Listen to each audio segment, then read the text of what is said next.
श्री व्यास जी महाराज अपने बीच व्यासीन सभी उत्तराखंड वासियों से एक बार पुनः मेरा अनुरोध कि व्यास जी महाराज पंडाल में आ गए हैं। आप सभी अपना अपना सभी कार्य उचित तरीके से निवृत्त करके कथा में उपस्थित होने की चेष्टा करेंगे।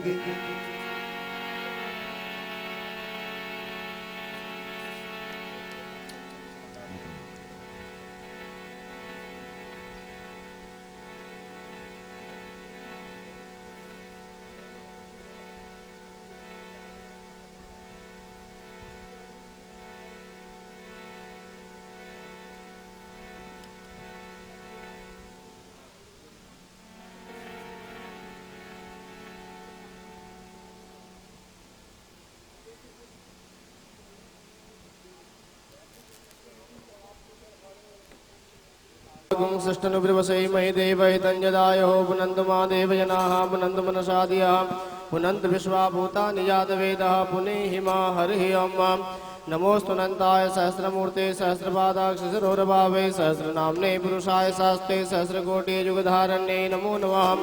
इदं विष्णवे चक्रमे तेतान् देवसम्मासमूढवशपांश्रे स्वाहा विष्णवे नमो नमः। नारायणाय नमः। माधवाय नमो नमः। आवायान्त्यक्षदानासनार्थे पुष्पाणिं समर्पयामि नमो नमः। पाद्योः पाद्यं समर्पयामि अस्त्योरर्घ्यं समर्पयामि मुखे आचमनीयं जलं समर्पयामि नमो नमः।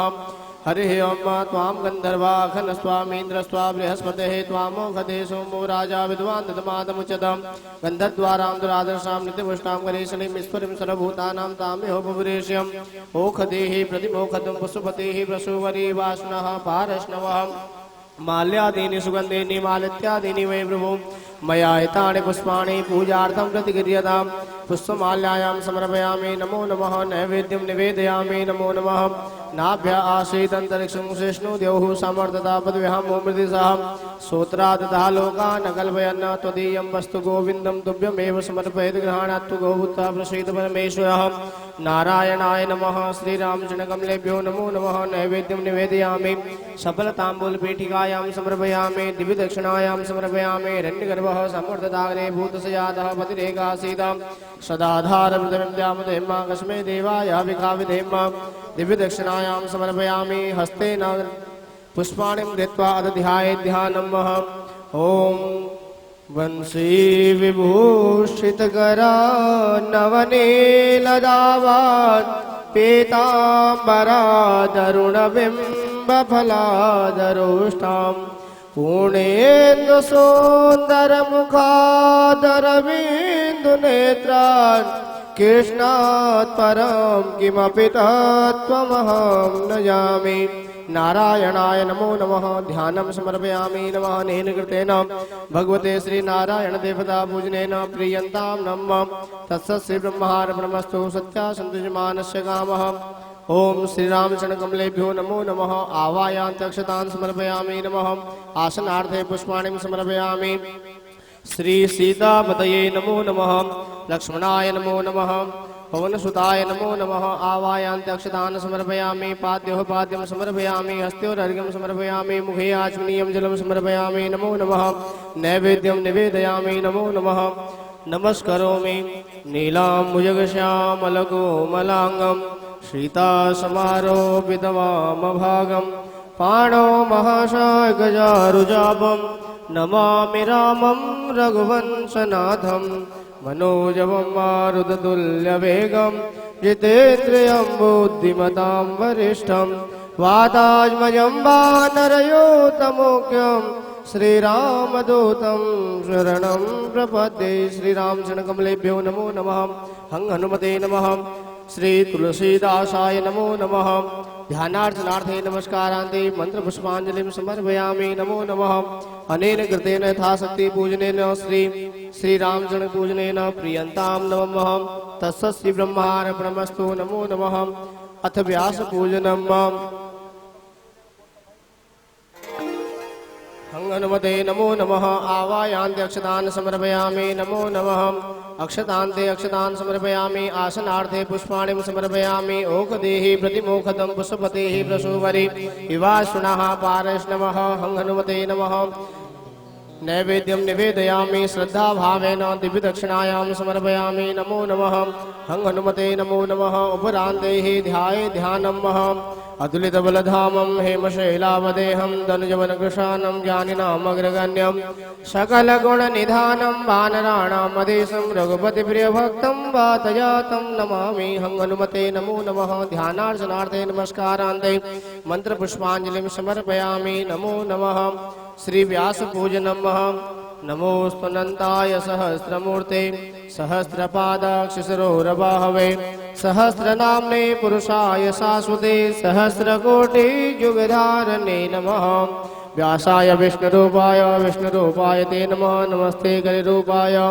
विष्णुरूपाय नमो नमः श्रीव्यासरूपाय नमो नमः ध्यानार्चनार्थे नमस्कारान्ते मन्त्रपुष्पाञ्जलिं समर्पयामि नमो नमः दिव्यदक्षिणायां समर्पयामि नमस्करोमि नमोऽस्त्वनन्ताय सहस्रमूर्ते सहस्रपादाक्षिशिरोरभावे सहस्रनाम्ने पुरुषाय शाश्वते सहस्रकोटियुगधारणे नमः व्यासाय नमो नमः ध्यानार्चनार्थे नमस्कारान्ते मन्त्रपुष्पाञ्जलिं समर्पयामि नमो नमः नमस्करोमि गोविन्दाय नमो नमः सर्वोपचारार्थे गन्धाक्षतपुष्पाणिं सद्रव्यं समर्पयामि नमो नमः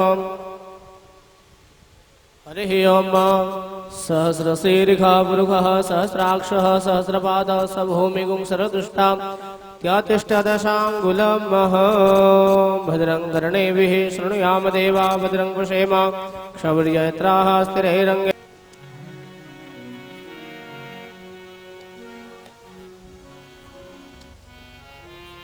नमः सीताराम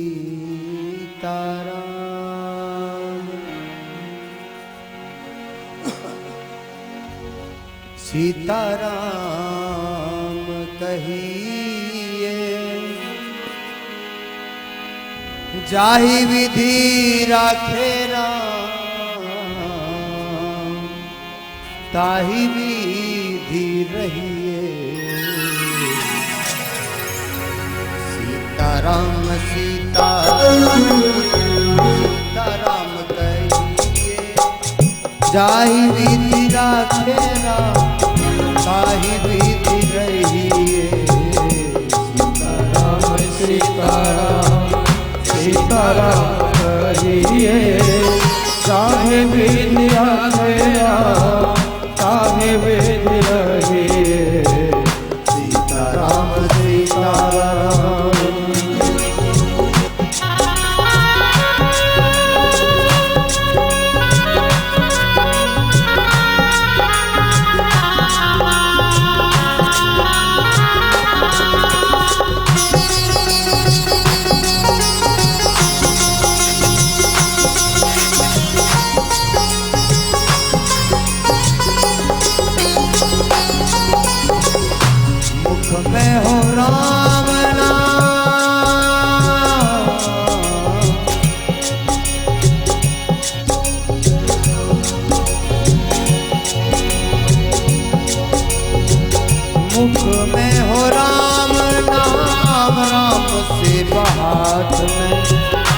मुख में हो राम नाम राम से बात में तू अकेला नहीं प्यारे राम तेरे साथ में तू अकेला नहीं प्यारे राम तेरे साथ में विधि का विधान जान विधि का विधान जान लाभ सही सीताराम सीताराम सीताराम कहिए जाहि विधि राखे राम ताहि विधि रहिए सीताराम सीताराम राम राम राम राम राम राम राम राम राम राम राम राम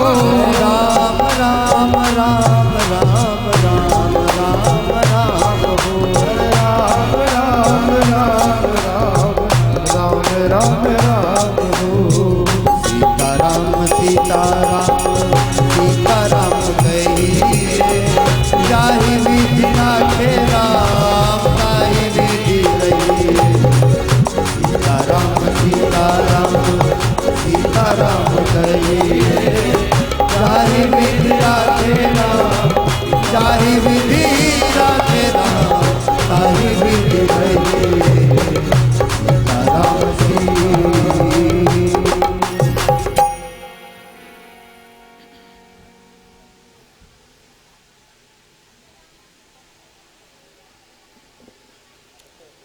ब्रह्मा प्रणाम प्रणाम गुरु पुने प्रणाम सब संत करत मंगलाचार शुभ नाशत विघ्न अनंत मात भवानी दाहिने सन्मुख होए गणेश पांच देव कृपा करें ब्रह्मा विष्णु महेश गजाननं भूतगणादिसेवितं कपितजम्बुफलचारुभक्षणम् उमासुतं शोकविनाशकारकम् नमामि विघ्नेश्वर पादपङ्कजम् वक्रतुण्डे महाकाय सूर्यकोटि सम्प्रभो निर्विघ्नं कुरु मे देवा सर्वकार्येषु सर्वदा मङ्गलं भगवान् विष्णु मङ्गलं गरुडध्वजा मङ्गलं पुण्डरीकाक्षं मङ्गलाय तनोहरि लोकाभिरामं रणरङ्गधीरं राजीवनेत्रं रघुवंशनाथं करुणारूपं करुणाकृतं श्रीरामचन्द्रं शरणं प्रपद्ये मनोजवं मारुततुल्यवेगं जितेन्द्रियं बुद्धिमतां वरिष्ठं वातात्मजं वानरयोधमुख्यं श्रीरामदूतं शरणं प्रपद्ये सर्वमङ्गलमाङ्गल्ये शिवे सर्वसाधिके संत्रम्बिके गौरी नारायणी नमोस्तुते वासुदेवं सुतं देवं कंसचारुणमर्दनं देवकी नन्दं परमानन्दं कृष्णं वन्दे जगद्गुरुं आइए हनुमत विराजिए कथा करहूँ मति अनुसार प्रेम सहित गति धरूं पधारिए पवन कुमार सियापति राम जय जय राम मेरे प्रभु राम जय जय राम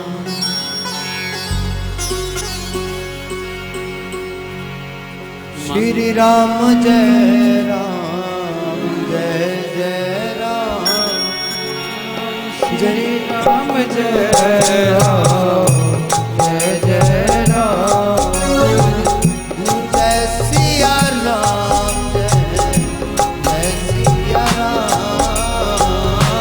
जय सिया राम जय सिया राम श्री राम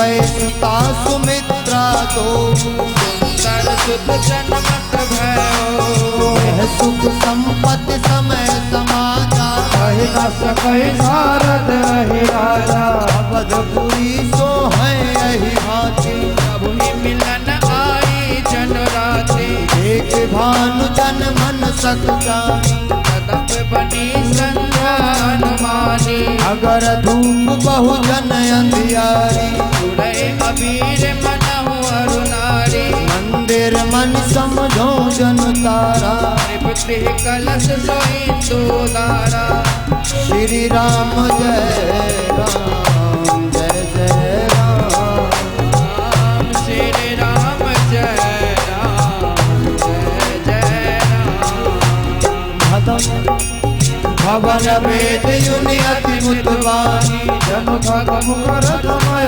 अनुसारे, कौतुक देख पतंग भुलाना, एक मास तेजात न जाना, श्री राम जय राम जय जय राम, श्री राम जय राम जय जय राम, सीताराम सीताराम सीताराम कहिए, सीताराम सीताराम सीताराम कहिए, ताहि विधि रख राम ताहि विधि रहिए, ताहि विधि रख राम ताहि विधि रहिए, ओ राम राम राम राम राम राम, ओ राम सीता राम राम, राम सीताराम राम।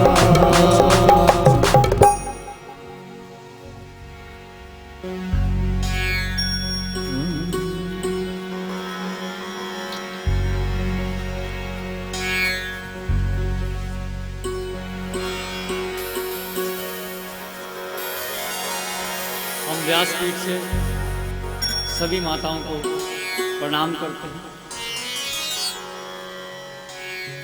कल हमने राम जन्म की गाथा सुनी और बहुत आनंद आया। सभी लोगों ने भगवान राम के जन्म की बहुत खुशी मनाई। इसीलिए एक बार बड़े प्रेम से जयकारा लगाएं। बोलिए जय श्री राम, बोलिए जय श्री राम। जय श्री जब कल प्रभु का जन्म हुआ तो दासियां इतनी खुशी के मारे बावली हो गई। पूरे महल में किलकारियों की गूंजने लगी। एक दासी बड़ी तेजी से भागकर जाती है, उसे अपनी भी सुध नहीं है और जाकर राजा से टकरा जाती है।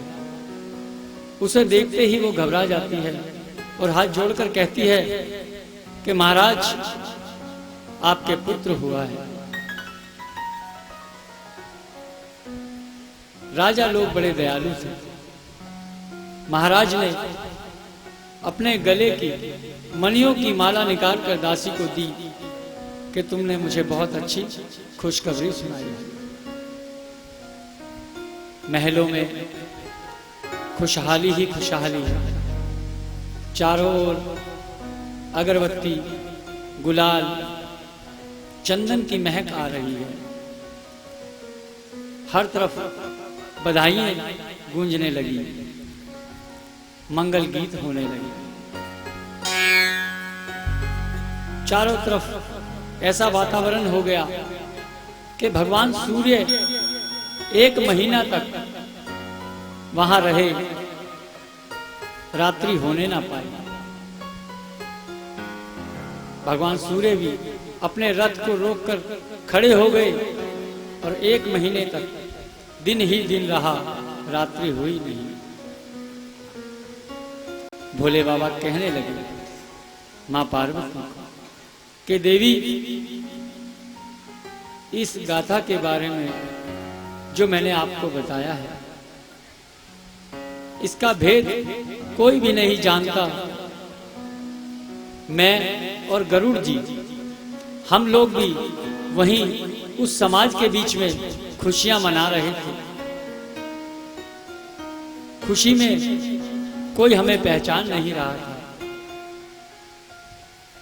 प्रभु भोलेनाथ भगवान राम की खुशियों में इतने मस्त हैं कि वहां कोई भी उन्हें पहचान ना सके। प्रभु ने भक्तों के हित के लिए जब अवतार लिया है तो बाबा तुलसीदास जी ने लिखा है कि विप्रधेनु सुर संत हित लीन मनुज अवतार, निज इच्छा निर्मित भय तनु गुण गोचार। भगवान ने अपनी इच्छा से संतों की रक्षा के लिए अवतार लिया, क्योंकि जब रावण हुआ, श्राप के वश प्रताप भानु रावण हुआ और उसने बहुत उपद्रव मचाया। तभी प्रभु को अवतार लेना पड़ा। और भगवान जब भी अधर्म बढ़ता है तो अवतार लेते हैं और धर्म की पुनः स्थापना करते हैं। खुशियां इतनी थी कि चारों तरफ महलों में धुआं ही धुआं था, अगर ही अगर था। चंदन की खुशबू थी, महलों को ऐसे सजा दिया गया, चारों तरफ मंगलाचरण होने लगा। सब एक दूसरे को बधाई देते हैं। भगवान के आने की खुशी बहुत है। समय बीता, प्रभु 1 वर्ष के हुए। जब प्रभु गुडलियों चलने लगे तो एक पक्षी हुआ है कौवा, उसने प्रभु की परीक्षा लेना चाहिए। जब प्रभु भोजन करते थे ना दाल भात का, तो वो उनके आगे से चोंच भरकर वो लेकर भाग जाता और प्रभु रोते हुए उसके पीछे भागते थे कि मेरा भोजन ले गया है।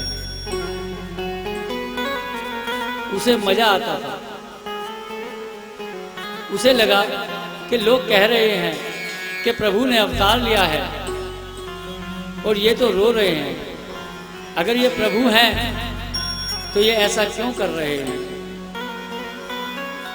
जब वो ऐसे ही भोजन लेकर प्रभु के आगे से उड़ा,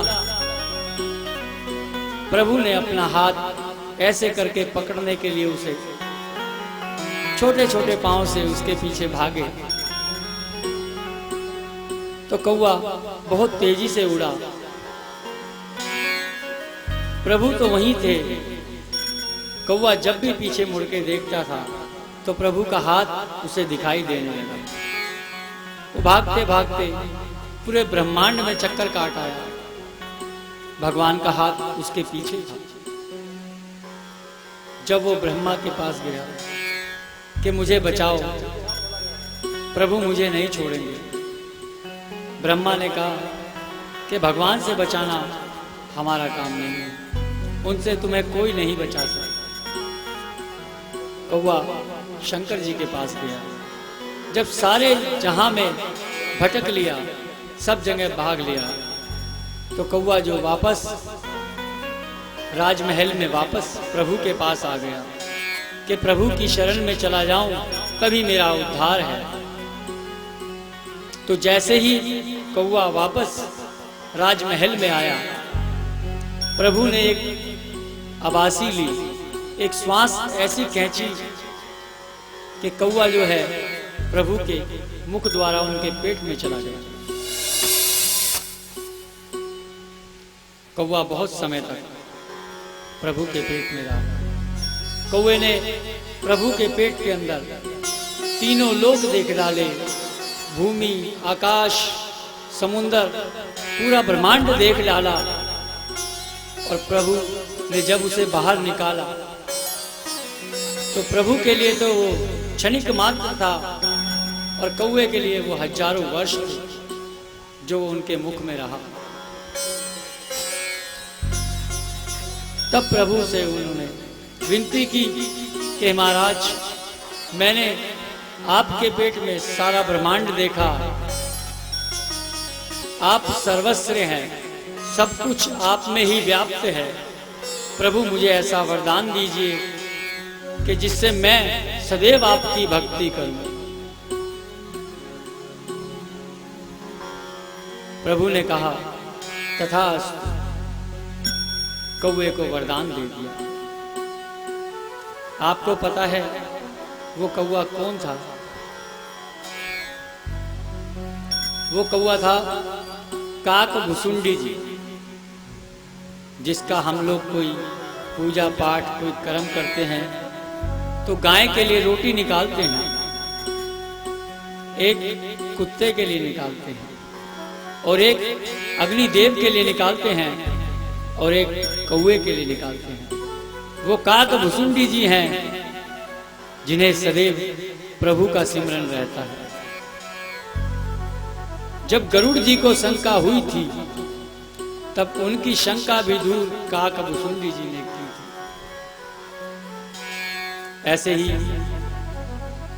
काकभुसुंडी जी वहां से चले गए। अब प्रभु वहां पर ठुमक ठुमक कर चलते हैं। कहते हैं ना, जब छोटा बालक चलता है वो छोटी सी माताएं झुगलियां पहना देती हैं,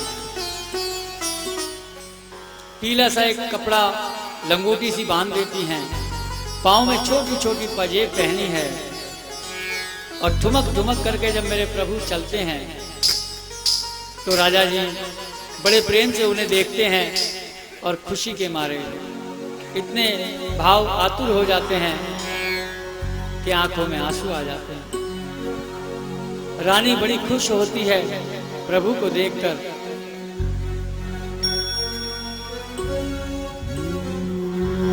ठुमक चलत रामचंद्र, ठुमक चलत रामचंद्र, ठुमक चलत रामचंद्र, भाजत पैजनिया, ठुमक चलत रामचंद्र, ठुमक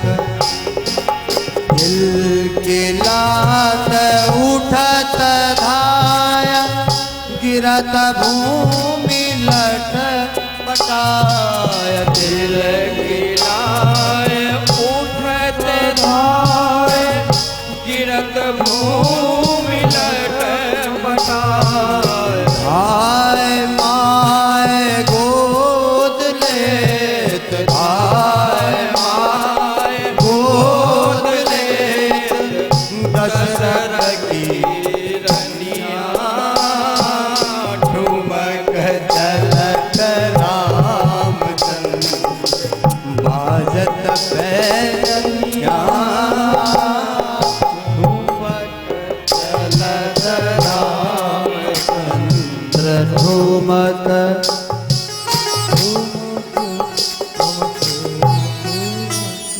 प्रभु पूरे महलों में भागते हैं, दौड़ते हैं, वहां का आनंद ही कुछ और है। जब हमारे घर में भी छोटा सा बालक होता है, कहते हैं ना, पहला बच्चा माँ को बहुत प्यारा होता है। बच्चे तो सभी प्यारे होते हैं, मगर पहले बच्चे पे कुछ ज़्यादा ही स्नेह होता है, इसीलिए वो थोड़ा सा बिगड़ जाता है। क्योंकि वो कुछ भी गलती करे माँ बाप उसे माफ कर देते हैं। अगर माँ बाप भी माफ ना करे ना, अगर माँ बाप डांटना भी चाहें तो दादा दादी डांटने नहीं देते। इसलिए प्रभु के तो बिगड़ने की बात ही कहाँ है।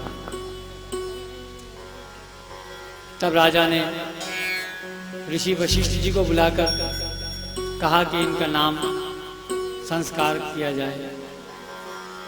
तब नंदी ग्राम के अंदर नंदी मुख सराध करी, जात करम सबकी। हाट धेनु बस मणि कृप, विघ्न कहे सब दी। अब वशिष्ठ जी कहने लगे कि महाराज, बच्चों का नाम संस्कार करना है। सभी ब्राह्मणों को बुलाया गया उनका नाम संस्कार करने के लिए। तब ऋषि मुनिवर बड़े प्रेम से नाम के बारे में विचार करने लगे। जब नाम के बारे में विचार किया गया तो पहले वशिष्ठ जी ने नाम बड़े बेटे का नाम रखा है। बड़े पुत्र का नाम कहने लगे वो श्याम वरण है और बहुत ही सहजशील है। इनके वर्ण के हिसाब से हमारे समझ में तो नाम बहुत साधारण होना चाहिए, तो इसीलिए बड़े बेटे का नाम राम रखा कि आज से आपके बड़े पुत्र का नाम राम होगा। और जो सभी का भरण पोषण करेंगे, कैकेयी के सुपुत्र, उनका नाम भरत रखा गया। जो सुमित्रा के नंदन हैं, उनका नाम शत्रुघ्न रखा गया।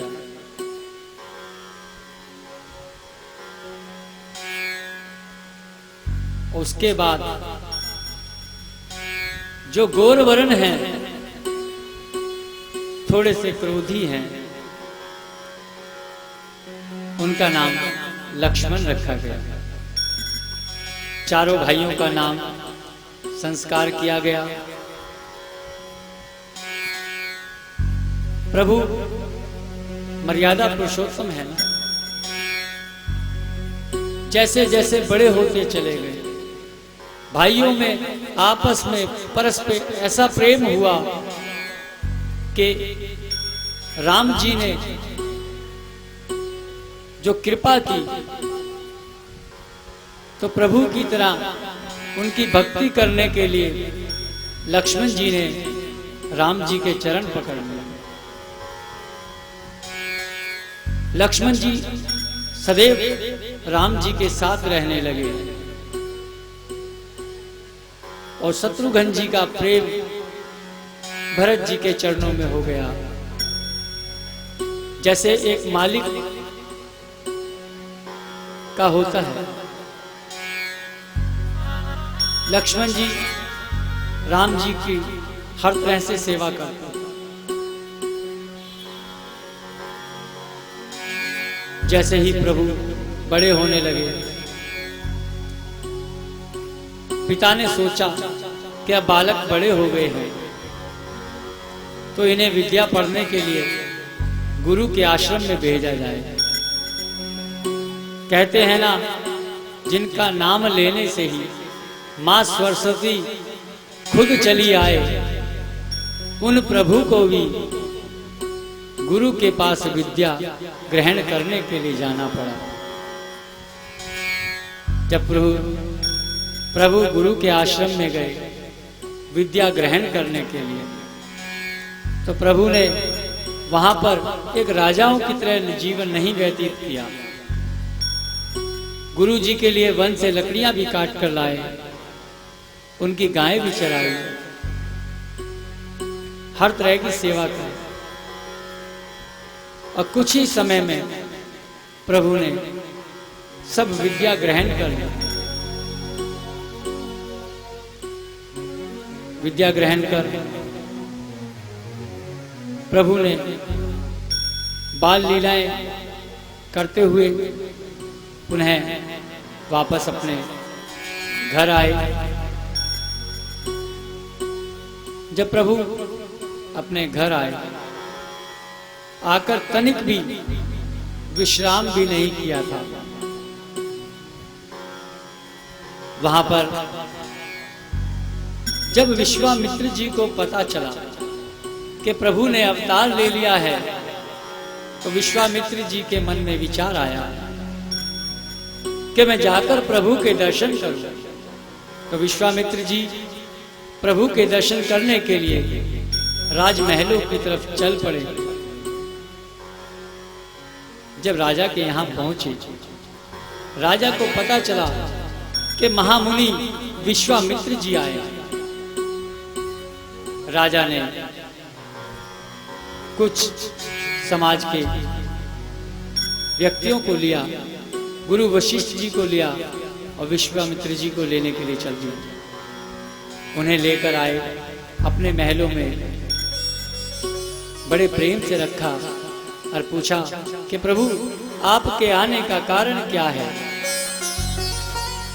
वो कहने लगे कि हे राजन, मुझे आपसे कुछ चाहिए। कहने लगे महाराज आप बोलिए तो सही, आपके लिए मैं अपना राजपाट तक त्याग दूंगा, जो आप कहेंगे मैं वो सब दूंगा। वो कहने लगे मुझे राजपाट नहीं चाहिए, धन दौलत नहीं चाहिए, मुझे जो चाहिए अगर आप दे दोगे तो मेरा भी उद्धार हो जाएगा और आपका भी उद्धार हो जाएगा। वो कहने लगे कि जहां मैं वन में तपस्या करता हूं, वहां पर राक्षस लोग आकर मेरे हवन कुंड के अंदर मांस डाल देते हैं, मेरा हवन भंग कर देते हैं और मुझे आपके 2 पुत्र चाहिए, एक तो राम और एक लक्ष्मण। राजा यह बात सुनकर बड़े व्याकुल हो गए। कहने लगे महाराज आप धन ले लो, राज्य ले लो, अगर आप कहते हो तो मैं पूरी सेना लेकर आपके साथ चलता हूं। आप हवन करना, मैं वहां पहरेदारी करूंगा। मगर ये पुत्र तो आधी उम्र में हुए हैं महाराज, इनसे तो मेरा प्रेम ऐसे है जैसे ये मेरे प्राण हैं। अगर ये चले गए तो प्रभु मेरे प्राण निकल जाएंगे। तब विश्वामित्र जी ने राजा को समझाया कि राजन आप व्यर्थ चिंता करते हो, जो प्रभु ने लिखा है होना वही है, और प्रभु धरती पर अवतरित ही इसलिए हुए कि राक्षसों का विनाश करना है। ये साक्षात नारायण का अवतार है। राजा ने जब बहुत विचार किया, वशिष्ठ जी से पूछा गया कि प्रभु अब क्या किया जाए। वशिष्ठ जी कहने लगे कि विश्वामित्र जी मिथ्या नहीं कह रहे हैं, वो सत्य कह रहे हैं कि इनका अवतार ही पृथ्वी से राक्षसों का भार हटाने के लिए हुआ है। तब राजा ने प्रभु के जाने की तैयारी की, और प्रभु गुरु के यहां से जब आए थे, देखिए कितनी बड़ी बात है। हम लोग कहते हैं कि महाराज हम बड़े दुखी हैं, बड़े परेशान हैं, हमारा कारोबार नहीं है, हमारे घर में सब कुछ होते हुए भी हम दुखी हैं। मगर सोचिए, एक राजा के यहाँ जन्म होने के बाद प्रभु को क्या सुख मिला है। ऐसे ही एक बार प्रभु और महालक्ष्मी जो सीता के रूप में आई थी, वन में बैठे हुए थे। लक्ष्मण जी कहने लगे कि हे भगवान, आप तो साक्षात नारायण का अवतार हैं और सीता मां लक्ष्मी का अवतार हैं। प्रभु, अगर आप ईश्वर का अवतार हैं तो जो हम संकट सहन कर रहे हैं, इतने दुख झेल रहे हैं, क्या आप इसे बदल नहीं सकते? वो कहने लगे कि जो विधाता ने लिख दिया है, जो विधाता ने किस्मत में लिख दिया, उसे कोई नहीं टाल सकता, उसे मैं भी नहीं टाल सकता। सिर्फ अगर कर सकता हूं तो इतना कर सकता हूं कि तुम्हारे अंदर सहन शक्ति आ जाए, उन संकटों को सहन करने। होगा वही जो विधाता ने लिख दिया। जब भगवान भी पृथ्वी पर आए, उन्हें कष्ट सहना पड़ा, तो हम और आप क्या हैं? बस प्रभु से एक ही चीज मांगिए कि प्रभु, दुख भी तेरे, सुख भी तेरे, छोड़ू किसे भगवान, दोनों ही तुम्हारे हैं। ना दुख छोड़ सकता हूं, ना सुख छोड़ सकता हूं, क्योंकि दोनों ही तुम्हारे हैं। आप रास्ते में जाइए, प्लेन सड़क भी आती है, रास्ते में खड्डे भी आते हैं, धूप भी आती है, छांव भी आती है। जीवन ऐसा ही है। अगर सुख ही सुख जीवन में हो तो जीवन का आनंद ही नहीं है। आदमी को एहसास नहीं होगा कि जीवन क्या है। जब संकट आते हैं तब हमारे धीरज का पता चलता है। तभी प्रभु बाबा तुलसीदास जी ने लिखा है कि धीरज धर्म मित्र अरुनारी, आपत काल परखिए चार। संकट के समय कभी धीरज नहीं खोना चाहिए व्यक्ति, और उसी समय मित्र की पहचान होती है। आज सुख है तो हजारों मित्र आ जाएंगे। रोज पार्टी करो, बहुत लोग इकट्ठे हो जाएंगे। अगर परेशानी होगी तो लोग बाग रास्ते से ऐसे निकल जाएंगे जैसे जानते ही नहीं। इसलिए कहीं ऐसा ना हो ये परेशान है, कुछ मांगना लो, ऐसे नजरें बचाकर निकल जाते हैं लोग। तो असली सुख जीवन का प्रभु के चरणों में है। इसीलिए हमें सदैव ईश्वर को याद रखना चाहिए। तो राजा ने दोनों पुत्रों को त्याग कर विश्वामित्र जी के साथ वन के लिए भेज दिया। पहले पढ़ने गए थे, तब वन में गए, वापस आए, आकर मां ने दुलार भी नहीं किया था, उन्हें भोजन भी नहीं करा पाई। और वो कि हे मां, मैं वन को जा रहा हूं, ऋषि विश्वामित्र जी के यज्ञ की रक्षा के लिए मुझे जाना पड़ेगा। वो राजा को बुलाकर कहने लगी, महाराज, अभी तो मैंने दुलार भी नहीं किया है, अभी मैंने प्यार भी नहीं किया, और आपने फिर दोबारा वन भेज दिया। प्रभु कहने लगे, मां, मैं घर में रहने के लिए नहीं आया, मुझे जाना पड़ेगा। तो प्रभु विश्वामित्र जी के साथ चल दिए। माता पिता दरवाजे पर खड़े हुए देखते रहे कि शायद अब राम पीछे मुड़कर देखेंगे, मगर प्रभु ने गुरु की आज्ञा के बिना पीछे मुड़कर भी नहीं देखा। आज ऐसे शिष्य मिलेंगे नहीं। गुरु अगर यहाँ कहेंगे कि आप यहाँ बैठ जाओ, तो वो कोने की दीवार पे खड़े होंगे। गुरु का तो कहना मानना ही नहीं, मगर प्रभु ने गुरु का कहना माना। इसीलिए बाबा तुलसीदास जी कहते हैं कि गुरु गोविंद दोनों खड़े, काके लागू पां बलिहारी गुरु आपनो गोविंद दियो मिला मंगल भवन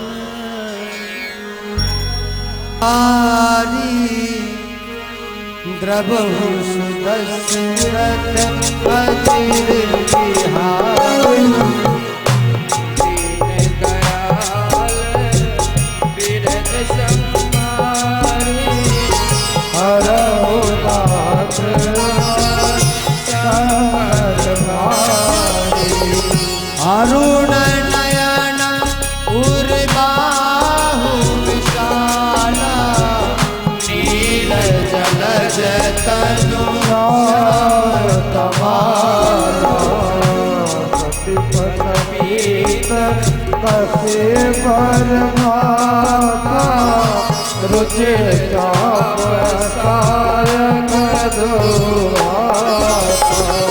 श्याम गौर सुंदर दो भाई विश्वामित्र प्रभु ब्रह्मण्य देव मैं जाना मोहे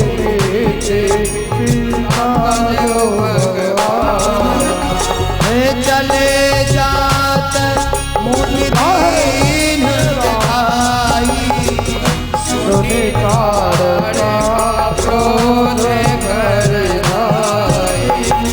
कही बाण प्राण हर लीहा तेन जान निज पद दीना बरिस निज नाथ है जियनी निधि कहु विद्या दे जाते लगन जाते लागना छुपा पिपासा अतुलित बल तेज प्रकाशा श्री राम जय राम जय जय राम श्री राम जय राम जय जय राम जय सिया राम जय जय सिया राम ओ जय सिया राम जय जय सिया राम।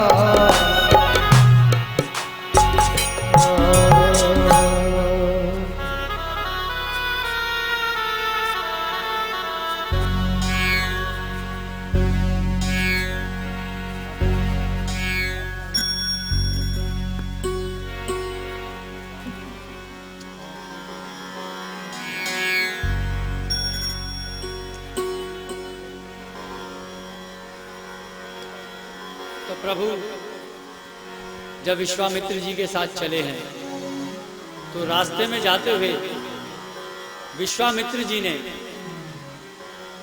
उन्हें ताड़का दिखाई।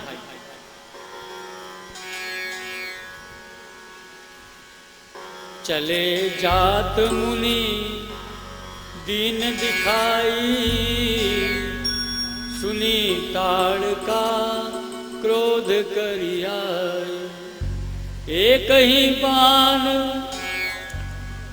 प्राण हर लीने दीन जाने तेहि निज पद दी। एक ही बाण में प्रभु ने ताड़का के प्राण हर लिए और उन्हें बड़ा दीन जानकर प्रभु ने उसे अपना निज पद दे दिया। कितने दयालु हैं मेरे प्रभु। उसे भी ताड़ दिया। जो प्रभु को कष्ट देना चाहते हैं प्रभु उन्हें भी ताड़ दिया। एक भगवान कृष्ण के ऊपर एक बात याद आई। जब प्रभु का जन्म हुआ भगवान कृष्ण का, तो जब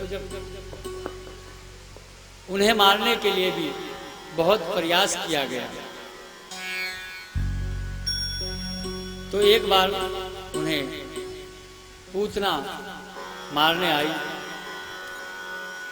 पूतना जी ने अपने स्तन पर विष लगाकर कान्हा को देना चाहा। तो जब कान्हा ने विष पान करने के लिए उन्होंने अपनी छाती से लगाया, तो कान्हा कहने लगे कि हे भोले बाबा, देखो हम तो तुम्हारे पुजारी हैं, हमने कभी विष तो पिया नहीं महाराज, हमने तो शुरू से मक्खन खाया, तो ये विष पान आप करो, दूध दूध हम पी लेते हैं। तो जैसे ही प्रभु ने दूध ग्रहण किया और इतनी ताकत से स्तन पान किया कि पूतना के प्राण निकलने लगे। वो कहने लगी कि कान्हा मुझे छोड़ दे, कान्हा मुझे छोड़ दे। प्रभु कहने लगे, या तो हम किसी को पकड़ते नहीं हैं और पकड़ते हैं तो छोड़ते नहीं हैं, इसीलिए प्रभु को पकड़ो, उन्हें अपना हाथ पकड़ाओ, क्योंकि अगर उन्होंने पकड़ लिया तो वो एक बार पकड़ेंगे, जीवन भर छोड़ेंगे नहीं। इसीलिए प्रभु का भजन करो, ईश्वर को सच्चे दिल से मानो। विश्वामित्र जी जब प्रभु के साथ आगे चले, ताड़का का वध करके प्रभु आश्रम में पहुंचे, रात्रि भर विश्राम किया, सुबह उठे, शौच आदि क्रिया से निवृत्त होकर कंद मूल फल खाकर जब ऋषिवर यज्ञ करने लगे, तब प्रभु ने कहा कि आप यज्ञ कीजिए और मैं यहाँ पर रक्षा करूँगा। दोनों भाई पहरा देने लगे और प्रभु ने उस कुटिया के ऊपर बाणों से एक ऐसा छाता बना दिया जिससे राक्षस लोग कुछ भी उसके अंदर डालने में असमर्थ रहे।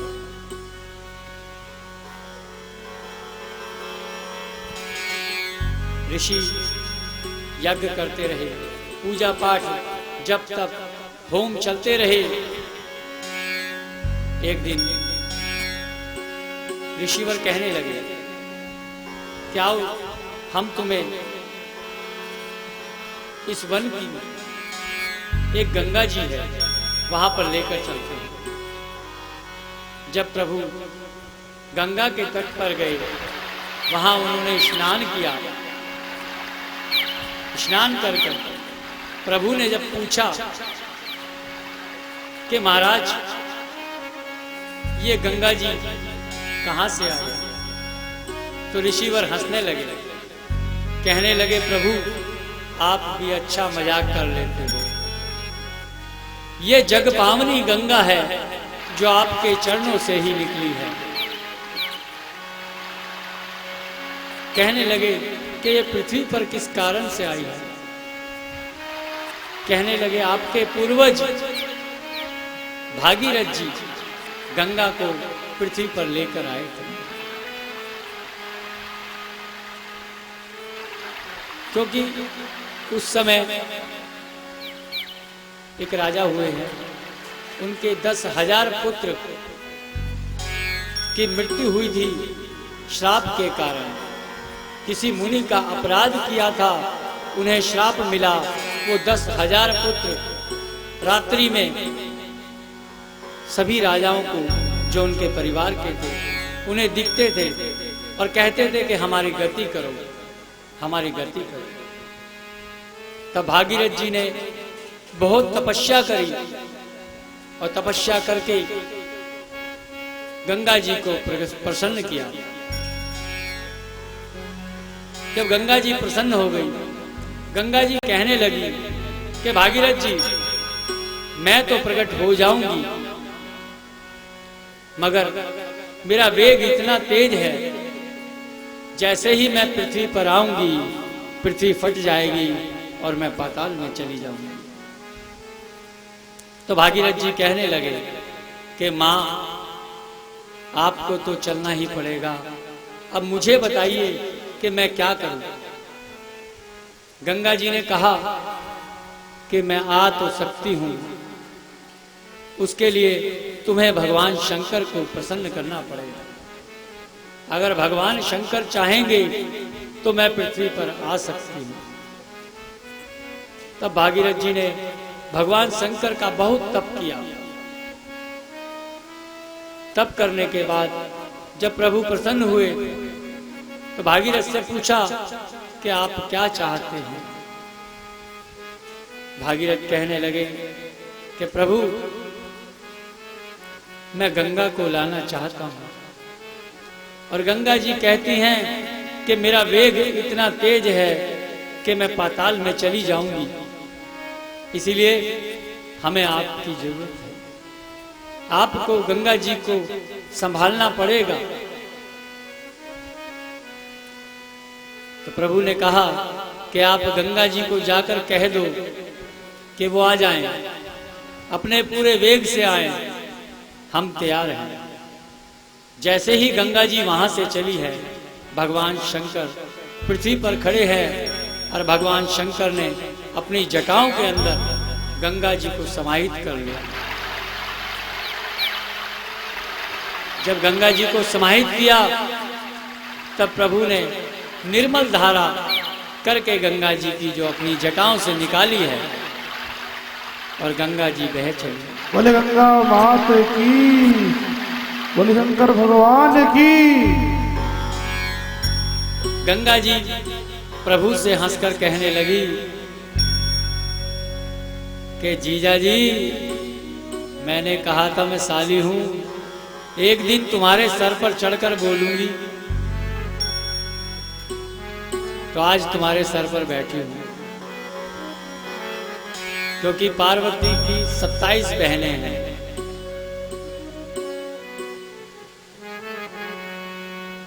एक गंगा जी भी हैं।